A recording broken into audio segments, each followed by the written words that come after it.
Se jibda l-proċess biex wara Għawdex anke f'Malta jiġu identifikati żoni fejn il-faċċati jridu jinbnew bil-ġebla tal-Franka. Dan ħareġ waqt konferenza mtella mill-Awtorità Reġjonali għall-Iżvilupp ta' Għawdex.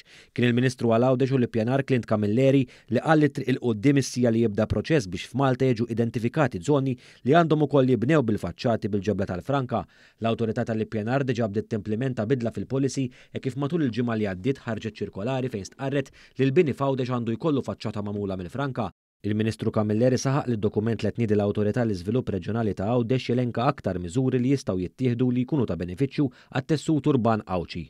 L-Awtorità tista' tikkonsidra materjali naturali alternattivi bi proprjetajiet viżwali u simili għal Franka bħal ġebla tal-qawwi jew travertin f'każ ta' applikazzjonijiet f'postijiet suġġetti għal kundizzjonijiet klimatiċi li jiklu l-ġebla bħal postijiet qrib xatt il-baħar. Intant il-Kap Eżekuttiv tal-Awtorità Għawċija, Sur Mario Borġ, ta' ħarsa lejn ix-xejriet fil-qasam tal-iżvilupp filwaqt li tkellem ukoll il-Perit Godwin Aġus li ħadem fuq id-dokument propost.